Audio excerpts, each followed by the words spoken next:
یہ قرآن ایک بابرکت کتاب ہے جسے ہم نے آپ صلی اللہ علیہ وسلم پر نازل کیا تاکہ لوگ اس پہ غور اور فکر کریں اور تاکہ اہل فہم اس سے نصیحت حاصل کریں۔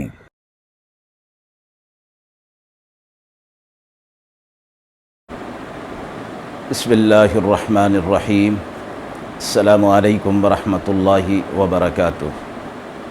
ناظرین کرام، درس قرآن مجید کے آج کے اس پروگرام میں ہم سورۃ الصافات کی آیت نمبر 41 تا آیت نمبر 61 کا ترجمہ اور تفسیر پیش کر رہے ہیں، اور آخر میں پوچھے گئے سوال کا جواب ہوگا۔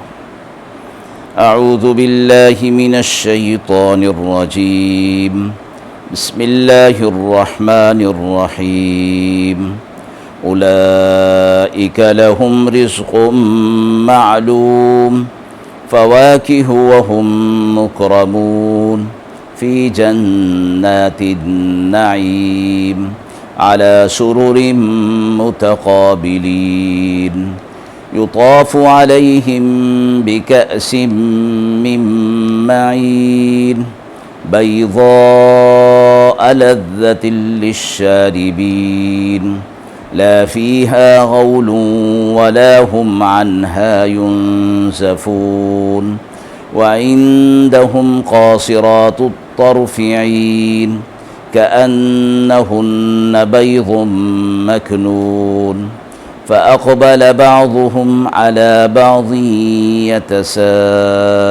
يتساءلون قال قائل منهم إني كان لي قرين يقول أئنك لمن المصدقين أئذا متنا وكنا ترابا وعظاما أئنا لمدينون قال هل أنتم مطلعون فاطلع فرآه في سواء الجحيم قال تالله إن كدت لتردين ولولا نعمة ربي لكنت من المحضرين أفما نحن بميتين إلا موتتنا الأولى وما نحن بمعذبين إن هذا لهو الفوز العظيم لمثل هذا فليعمل العاملون۔ آیات مبارکہ کا ترجمہ ملاحظہ فرمائیں۔ وہ لوگ جو ہیں ان کے لیے غذائیں مقرر ہیں، میوے اور ان کے لیے عزت اور اکرام ہے۔ جنت کے باغوں میں وہ ہوں گے، تختوں پر ایک دوسرے کے مقابل لوگ پھرتے ہیں ان کے پاس، پیالہ شراب صاف کا لیے ہوئے، سفید رنگ مزہ دینے والی پینے والوں کے لیے، نہ اس سے سر چکرائے گا اور نہ اس کو پی کر بہکیں گے۔ اور ان کے پاس عورتیں ہیں نیچے نگاہوں والی اور بڑی آنکھوں والیاں، گویا وہ انڈے ہیں چھپے ہوئے۔ پھر متوجہ ہوں گے ایک دوسرے کی طرف اور پوچھیں گے، اور بولنے والا بولے گا ان میں، میرا ایک ساتھی تھا، کہا کرتا تھا کہ تو یقین کرتا ہے کہ جب ہم مر جائیں گے اور مٹی ہو جائیں گے اور ہڈیاں کیا ہمیں اور ہماری ہڈیاں ہو جائیں گی تو کیا ہمیں جزا ملے گی؟ کہنے لگا بھلا تم جھانک کر تو دیکھو گے۔ پھر جھانکا اس نے تو اس کو دیکھا دوزخ کے بیچ میں۔ بولا اللہ کی قسم تو مجھے گڑھے میں ڈالنے لگا تھا، اور اگر نہ ہوتا میرے رب کا فضل تو میں بھی ہوتا انہی میں جو پکڑے ہوئے ہیں۔ کیا اب ہم کو مرنا نہیں مگر جو پہلی بار مر چکے، اور ہم کو تکلیف نہیں پہنچے گی؟ بے شک یہی بڑی کامیابی ہے۔ ایسی چیزوں کے لیے چاہیے کہ محنت کریں محنت کرنے والے۔ پچھلی آیات میں اہل دوزخ کے حالات کو کچھ مختصراً بیان کیا گیا تھا، ساتھ ہی اسی مناسبت سے اہل جنت کے احوال کا تذکرہ فرمایا گیا، اور یہ تذکرہ دو حصوں پر مشتمل ہے۔ ابتدائی 10 آیات میں اہل جنت کو جو عیش اور آرام اور جو نعمتیں دی جائیں گی ان کا کچھ مختصراً بیان ہے۔ اس کے بعد کی آیت میں ایک خاص جنتی کا ذکر ہے جو واقعہ بیان کیا گیا ہے، اس حوالے سے اس کا تذکرہ فرمایا گیا ہے۔ ابتدائی 10 آیتوں میں سے بطور خاص چند باتیں قابل ذکر ہیں جنت اور اہل جنت کے حوالے سے۔ فرمایا گیا، پہلی بات فرمائی گئی اولئک لہم رزق معلوم، یہ جو اہل جنت ہیں ان کے لیے ان کی غذائیں اور ان کا رزق جس کا حال معلوم ہے۔ مراد یہ کہ جتنی غذائیں اور جتنی نعمتیں انہیں دی جائیں گی ان کی تفصیل کی طرف اشارہ ہے جو مختلف قرآن مجید کی آیات کے اندر اور احادیث کے اندر بیان کی گئی ہیں۔ ساتھ ہی فرمایا کہ ایک بات اور جنت کی نعمتوں میں ہوگی کہ وہ یقینی اور دائمی طور پر ہوں گی، دنیا کی طرح نہیں کہ کوئی یقین سے نہیں کہہ سکتا کہ کل مجھے کیا اور کتنا رزق ملنے والا ہے۔ ہر وقت ہر انسان کو یہ دھڑکا لگا رہتا ہے کہ کہیں اس سے نعمتیں چھن نہ جائیں، یا جو اسے اس وقت حاصل ہیں وہ شاید میرے پاس کل تک نہ رہیں۔ جنت میں یہ خطرہ نہیں ہوگا بلکہ وہاں کا رزق یقینی اور دائمی ہوگا۔ دوسری چیز نعمت کے طور پر فرمائی فواکہ، فواکہ جمع ہے فاکہۃن کی۔ عربی زبان میں ہر اس چیز کو کہتے ہیں کہ جو لذت حاصل کرنے کے لیے کھائی جائے، بھوک مٹانے کے لیے نہ ہو۔ اردو میں اس کا ترجمہ میوہ سے کر دیا جاتا ہے اور اس کی جمع میوہ جات آتا ہے۔ امام راضی فرماتے ہیں کہ جنت میں جتنی غذائیں دی جائیں گی وہ سب لذت بخشنے کے لیے ہوں گی کہ اہل جنت کو اس سے لذت حاصل ہو، بھوک کی رفع حاجت کے لیے نہیں ہوں گی، اس لیے کہ جنت میں بھوک کی حاجت نہیں ہوگی۔ یہ وہاں کی نعمتیں جو کھانے پینے کے لیے ہوں گی وہ صرف لذت کے لیے ہوں گی، اس لیے وہاں اپنی زندگی کو اور صحت کو قائم رکھنے کے لیے غذاؤں کی ضرورت نہیں ہوگی۔ خواہش ہوگی، اس خواہش کے مطابق پورا کر دیا جائے گا، اور جنت کی تمام نعمتوں کا مقصد لذت کا حصول ہوگا۔ تیسری چیز فرمائی گئی وَهُمْ مُكْرَمُونَ، یعنی اہل جنت کو یہ جو نعمتیں اور غذائیں دی جائیں گی پورے اعزاز اور اکرام کے ساتھ دی جائیں گی، کیونکہ اعزاز اور اکرام نہ ہو تو لذیذ سے لذیذ غذا بھی اور نعمت بھی بے لذت ہو جایا کرتی ہے۔ اسی سے فرمایا گیا کہ مہمان کا حق صرف یہ نہیں کہ اسے کھانا کھلا دیا جائے بلکہ اس کا اعزاز اور اکرام بھی اس کے حقوق میں شامل ہے۔ چوتھی چیز فرمائی علی سرر متقابلین، یعنی اہل جنت کی مجلس اور ان کی بیٹھک ایسی ہوگی کہ وہ تختوں پر ہوں گے اور ایک دوسرے کے آمنے سامنے ہوں گے، کسی کی طرف کسی کی پیٹھ نہ ہوگی۔ پانچویں چیز فرمائی بیضاء لذۃ للشاربین، انہیں پینے کے لیے جنت کی شراب دی جائے گی، اور جس کے معنی ہے لذیذ ہونا،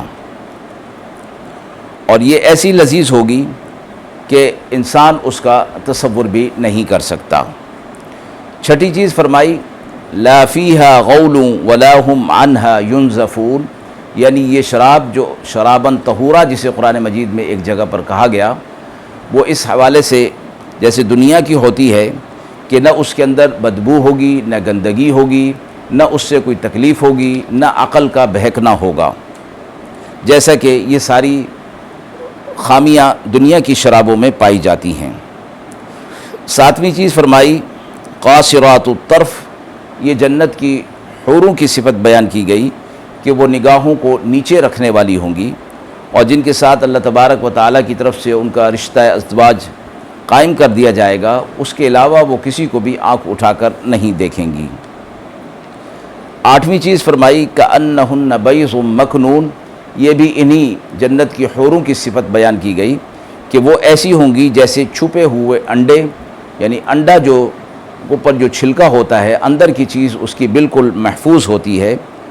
اہل عرب کے ہاں یہ تشبیہ کے طور پر ہوتا تھا کہ انڈے کے اندر کی جو چیز ہے یا جو انڈا پروں میں چھپا ہوتا ہے وہ زیادہ محفوظ ہوتا ہے۔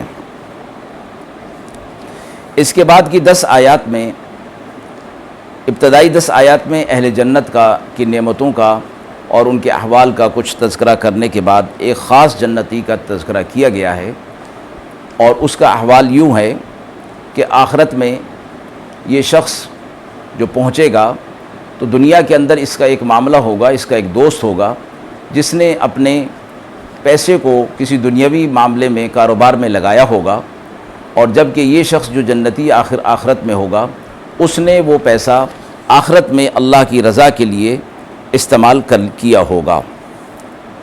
تو وہ دنیا کے اندر یہ فرمایا گیا کہ جب وہ شخص اپنے دوست کے پاس آیا اور اس کو کوئی شدید حاجت پیش آئی تو وہ اپنے دوست کے پاس گیا، ساتھی کے پاس، تو اس نے کہا کہ تمہارا مال کہاں گیا؟ تو اس نے جواب میں کہا کہ میں نے اپنا مال اللہ کی راہ میں دے دیا ہے۔ تو اس نے حیران ہو کر کہا کیا تم اس بات کو واقعی سچا سمجھتے ہو کہ جب ہم مر جائیں گے اور ہماری ہڈیاں مٹی کے اندر مل جائیں گی تو ہمیں دوسری زندگی ملے گی اور وہاں ہمارے اعمال کا بدلہ دیا جائے گا؟ تو اس نے کہا کہ بالکل میں اس پر یقین رکھتا ہوں۔ تو چونکہ اس کا وہ ساتھی یقین نہیں رکھتا تھا، اس نے کہا جاؤ میں تمہیں کچھ نہیں دوں گا۔ اس کے بعد دونوں کا انتقال ہو گیا۔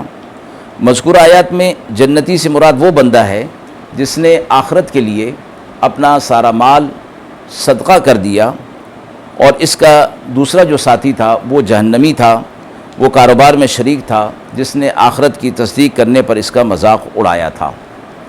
تو قیامت کے دن اسے کہا جائے گا، اس اہل جنتی کو کہا جائے گا کہ تم ذرا اپنے اس ساتھی کو دیکھ لو کہ وہ کہاں ہے۔ تو وہ جھانک کر دیکھے گا تو اس کا وہ ساتھی جہنم کے بیچوں بیچ میں ہوگا۔ اس وقت وہ اسے کہے گا کہ جس طرح کہ تم آج اس گھڑے کے اندر گرے ہو، دنیا میں تم یہی چاہتے تھے کہ میں بھی اسی گھڑے میں گر جاؤں، لیکن میرے رب کا مجھ پر فضل ہوا، اگر نہ ہوتا تو میں بھی انہی مجرموں کی طرح پکڑے ہوئوں میں سے ہوتا۔ اور پھر اسی حوالے سے فرمایا گیا کہ ایک بار جو موت آ گئی بس آ گئی، اس کے بعد پھر زندگی ہوگی اور پھر کوئی تکلیف نہیں ہوگی۔ یہ بڑی کامیابی ہے۔ اور آخر میں فرمایا اس سے واقعے سے سبق حاصل کرتے ہوئے توجہ کر کے فرمایا گیا کہ ایسی کامیابی کے لیے، یعنی آخرت کی کامیابی کے لیے، آخرت میں نجات کے لیے اہل عمل کو اعمال صالحہ کی طرف متوجہ ہو جانا چاہیے تاکہ وہ آخرت کی کامیابی حاصل کر سکیں۔ آیت کے حوالے سے سوال پوچھا گیا ہے کہ بری صحبت کے کیا نقصانات ہیں؟ قرآن کریم کے واقعات کا اصل مقصد یہ ہے کہ لوگوں کو اس بات پر تنبیہ کر دی جائے کہ اپنے حلقہ احباب پوری احتیاط کے ساتھ جائزہ لے کر بنائیں۔ کوئی ایسا شخص نہ ہو کہ جس کے عقائد اور نظریات غلط ہوں اور وہ غیر محسوس طریقے سے انہیں جہنم کی طرف لے جا رہا ہو۔ بری صحبت سے جو تباہی آ سکتی ہے اس کے مشاہدہ دنیا میں بھی ہو جاتا ہے، لیکن اس کا واضح مشاہدہ آخرت میں ہوگا، اور اس وقت اس تباہی سے بچنے کا کوئی راستہ نہیں ہوگا۔ اس لیے دنیا کے اندر دوستیاں اور تعلقات دیکھ بھال کر قائم کرنے چاہیے۔ بسا اوقات کسی کا ایسے شخص کے ساتھ کسی کا تعلق ہو جاتا ہے جو اپنے نظریات درست نہیں رکھتا، تو یہ غیر محسوس طریقے سے اس کے افکار اور نظریات کو اپنا لیتا ہے اور اس سے متاثر ہو کر اپنی زندگی کو خراب کر لیتا ہے، اور یہ چیز آخرت کے انجام کے اعتبار سے انتہائی اس کے لیے خطرناک ثابت ہوتی ہے۔ وآخر دعوانا ان الحمد للہ رب العالمین۔